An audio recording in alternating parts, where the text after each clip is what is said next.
की EVM machine आणि व्हीव्हीपॅटचं जे स्लिप आहे याची मोजणी आम्हाला करून द्या, याची टॅली आम्हाला करून द्या, असं माझं म्हणणं आहे. अजूनपर्यंत मला कुठली तारीख दिलेली नाही, वेळ दिलेली नाही आहे. मी त्यांचं पत्राचं आणि त्यांच्या आदेशाची मी वाट बघतोय.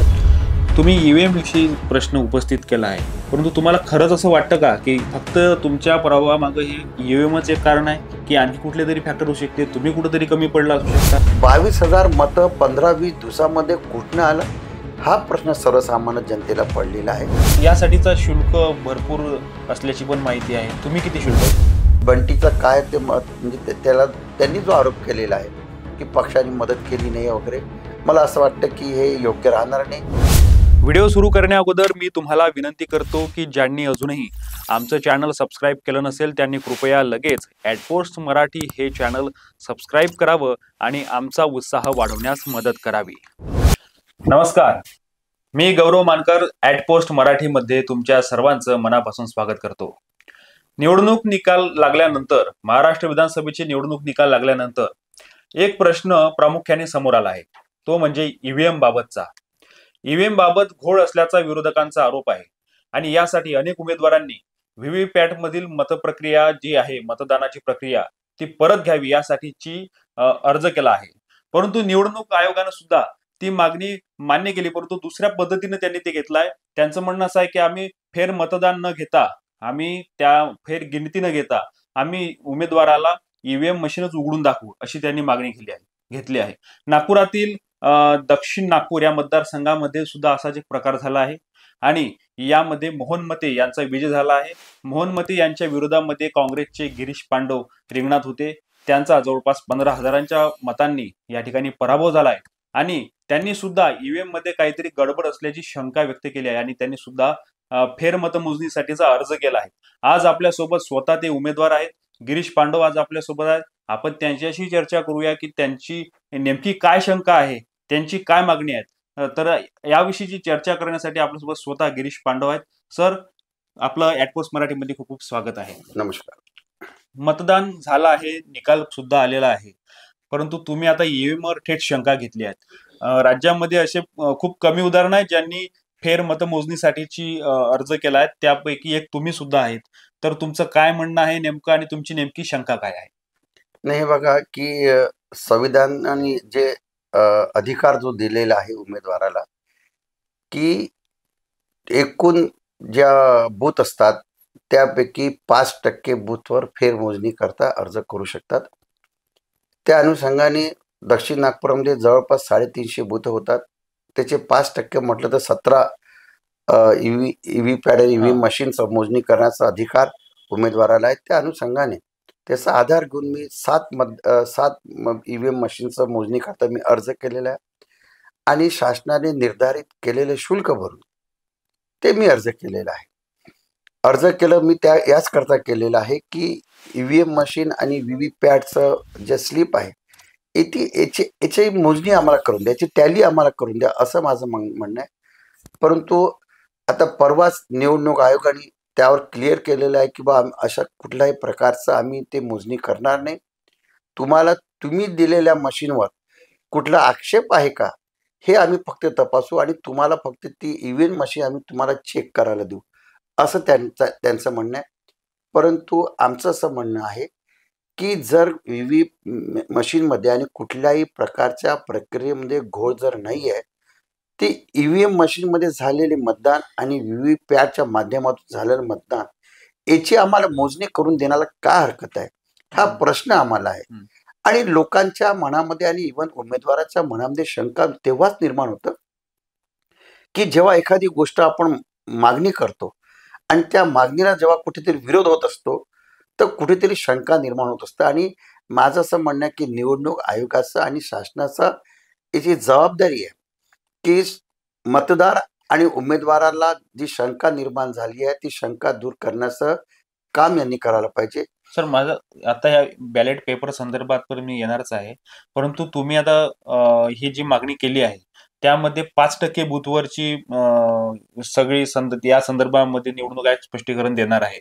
परंतु तुमची फेर मतमोजणीची मागणी होती. आता ती तर नाकारलीच आहे. त्यांनी असं सांगितलंय की आम्ही ईव्हीएम उघड करून दाखवू. परंतु ते तज्ञाचं काम आहे. तुमच्याकडे तशी सिस्टम आहे का की तुम्ही बिलकुल तिथे बिलकुल ते बघा, हे कराल? आम्ही आमच्या पक्ष श्रेष्ठीनीच्या आदेशानुसारच मी हे सगळं केलेलं आहे.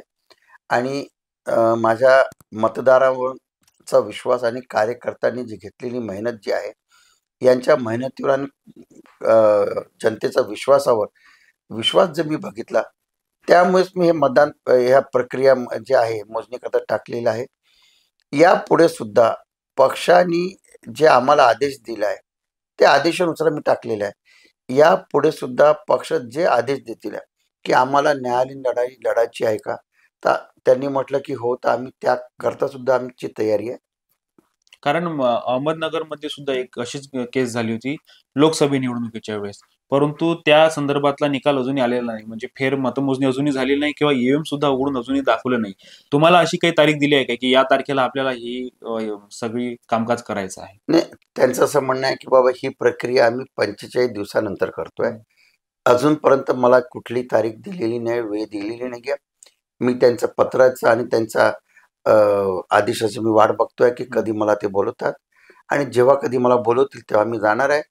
आणि हे जे तुम्हाला म्हटलं की बा हे टेक्निकल जे आहे, आमच्या पक्षाच्या माध्यमातून त्या दिवशी टेक्निशियन सुद्धा राहणार माझ्यासोबत की बाबा याच्यामध्ये काही घोळ झालेला आहे का. अच्छा.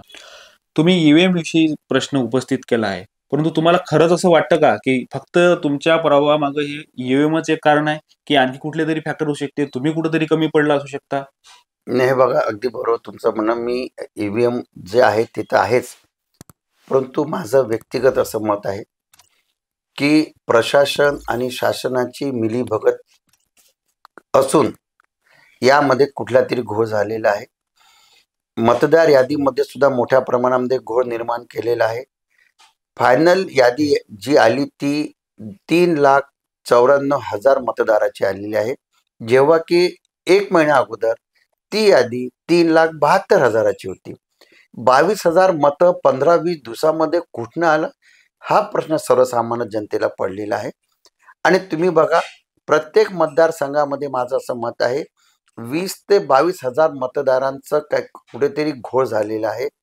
मी तुम्हाला सांगतोय की ज्या पद्धतीने मतदानाची टक्केवारी जी आहे ही वाढलेली आहे, ज्या टक्क्यामध्ये मतदानाची टक्केवारी वाढली त्याच याच्यामध्ये घोळ झालेला आहे. जर मतदानाच्या दिवशी संध्याकाळी अधिकारी सांगतात की बा तुमच्याकडे फक्त 52-53% झालंय, दुसऱ्या दिवशी असं कळतं पेपरच्या माध्यमातून आणि मीडियाच्या माध्यमातून की एकदम 7% मतदान वाढलेलं आहे. 7% म्हटलं तर किती खूप मोठी हे होतं. आणि माझं मत आहे की हे वाढलेलं मतदानामध्ये कुठेतरी घोळ झालेला आहे, हा माझा आरोप आहे. नाही, पण आपण शेवटच्या काळामध्ये म्हणजे निवडणूक आयोगाला आपण काही यादी पण देत असतो मतदारांची की संभाव्य यादी आहे. तुमच्याकडून अशा काही याद्या दिल्या होत्या? बिलकुल. हे बघा, जवळपास गेल्या 3 महिन्यामध्ये, शेवटच्या 3 महिन्यामध्ये माझ्या माध्यमातून, माझ्या कार्यकर्त्यांच्या माध्यमातून 5,000 नवीन मतदाराची नोंद केली. आम्ही नोंदणीकरता टाकलेलं होतं, पण त्यापैकी 10% सुद्धा नावं त्या मतदार यादीमध्ये आलेलं नाही. आणि माझ्याकडे अधिकृत माहिती मिळालेली आहे, BJPच्या कार्यकर्त्यांनी शेवटच्या 15 दिवसामध्ये जे काही नावं टाकले आहे, माझं असं म्हणणं की हे 22,000 मतं BJPच्या पक्षाच्या माध्यमातून टाकण्यात आले, ते 100% आलेले आहे. इथेच कुठेतरी घोळ हा दिसत तुमचा आरोप आहे मोठा? हा माझा आरोप म्हणजे आहेच, आरोप आहे माझ्या मतदारसंघातले संपूर्ण महाराष्ट्रामध्ये तुम्ही बघा, हे मतदान जे वाढलेलं आहे हे कुठनं वाढलेलं आहे, हा फार फार मोठी गोष्ट आहे. 5% बूथ मोजणीची प्रक्रियेसाठी तुम्ही अर्ज केलाय, तर ते 5% बूथ नेमके कोणते राहणार हे या संदर्भामधील माहिती तुम्ही दिली की निवडणूक आयोग ते स्वतः कुठले तरी 5% घेणार आणि ते तुम्हाला सांगणार? नाही, त्याची निवड मी केलेली आहे. ज्या मतदान केंद्रावर मला शंका आहे की या मतदारसंघामध्ये आणि या ईव्हीएम मशीन मध्ये काहीतरी घोळ झालेला आहे, अशी त्या ईव्हीएम मशीनची निवड मी स्वतः केलेली आहे आणि ते नंबर मी निवडणूक आयोगाकडे दिलेले आहे. यासाठीचा शुल्क भरपूर असल्याची पण माहिती आहे. तुम्ही किती शुल्क भरलाय? नाही बघा, मी तुम्हाला सांगतोय की एका मशीनच्या मागे 40,000 रुपये आणि 18% GST या पद्धतीने शुल्क त्यांनी निर्धारित केलेलं आहे जवळपास 47 आणि जवळपास 47,200 रुपये पर बूथवर येतात आहे. तर त्या अनुषंगाने मला जिथे जिथे शंका होती, मला अशी शंका होती की माझ्या मतदारसंघामध्ये या 7 मतदान केंद्रावर आणि या मशीनमध्ये काहीतरी घोळात आहे, म्हणून मी 7 ठिकाणची मोजणी करता अर्ज केलेला आहे. 7 ठिकाणचा अर्ज केला. तुमची मागणी बॅलेट पेपरवर निवडणुका घ्यावी म्हणजे तुमची म्हटल्यापेक्षा एकंदरीत विरोधी पक्ष आणि जे काही सध्या आता जन आंदोलन होऊन राहिलं आहे त्यांची सगळी मागणी आहे. यासाठी नागपूरमध्ये तुम्ही बाईक रॅली सुद्धा मागच्या काही दिवसामध्ये काढलेली आहे. या पुढची भूमिका नेमकी कशी राहणार आहे आणि या विषयीचा लढा जो आहे तो कशा पद्धतीने तुम्ही देणार आहात? ते बघा, आमच्या काँग्रेस पक्षाच्या आणि महाविकास आघाडीच्या नेत्यांनी ठरवलेलं आहे की येत्या 2-3 दिवसामध्ये संपूर्ण महाराष्ट्रामध्ये ईव्हीएम हटावच्या बद्दल स्वाक्षरी मोहीम आम्ही राबवणार आहोत आणि ते मोठ्या प्रमाणामध्ये आम्ही 2-3 दिवसामध्ये सुरू करणार आहोत. संपूर्ण महाराष्ट्रात मोठ्या प्रमाणामध्ये होणार आहे. त्यानंतर जनतेमध्ये जाऊन सुद्धा या ईव्हीएम मशीनच्या विरोधामध्ये जनजागृती करण्याचं काम महाविकास आघाडीच्या माध्यमातून करणार आहोत. भाऊ, एक शेवटचा प्रश्न आहे, थोडा वेगळा प्रश्न आहे. बंटी शेळकेंनी सुद्धा नाना पटोलेंवर आरोप केलेले आहेत, RSSचे एजंट म्हणून केले आहेत. काल तुम्ही पत्रकार परिषद घेऊन बंटी शेळकेंनी माफी मागावी असं म्हटलं आहे. हे प्रकरण कुठे जाताना दिसत आहे? नाही, हे बघा कसं आहे, मी काल पण मी बोललो की यावेळेस काँग्रेस पक्षाने जरी आमचे उमेदवार कमी निवडून आले असेल परंतु पक्षश्रेष्ठी असेल, दिल्लीची AICC असेल, महाराष्ट्राची MPCC असेल, शहर काँग्रेस असेल आणि विशेषतः काँग्रेसच्या सर्व पदाधिकारी आणि कार्यकर्त्यांनी फार चांगल्या पद्धतीने निवडणूक लढलेली आहे. यश अपयश लागलं असतं, परंतु मी कुणावरही दोष देणार नाही. गल्लीपासून दिल्लीपर्यंत सगळ्यांनी आपली जबाबदारी फार चांगल्या पद्धतीने पार पाडलेली आहे. हा माझा व्यक्तिगत अनुभव आहे.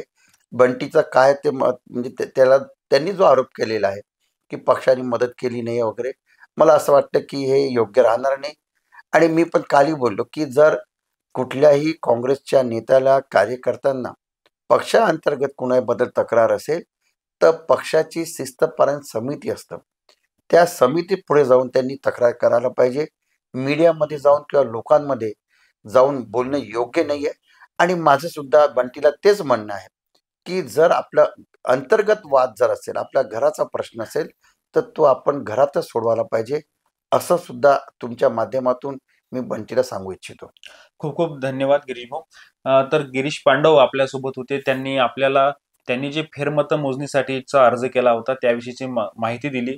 त्यांनी प्रत्येक बूथ मागे काही चार्जेस सुद्धा भरलेले आहेत आणि येत्या काही दिवसामध्ये त्यांना अपेक्षा आहे की या संदर्भातील सगळं स्पष्टीकरण येईल. त्याचप्रमाणे बॅलेट पेपरवर देखील निवडणुका घेण्यात याव्या यासाठी जन आंदोलन सुरू आहे आणि काँग्रेसकडून स्वाक्षरी मोहीम राबवण्यात येत असल्याची सुद्धा त्यांनी माहिती दिली आहे. यासह इतरही घडामोडी, बातम्या, विश्लेषण आणि मुलाखती बघण्यासाठी आमचं ॲटपोस्ट चॅनल तुम्ही बघत राहा आणि ॲटपोस्ट मराठी हे सबस्क्राईब करायला विसरू नका. धन्यवाद.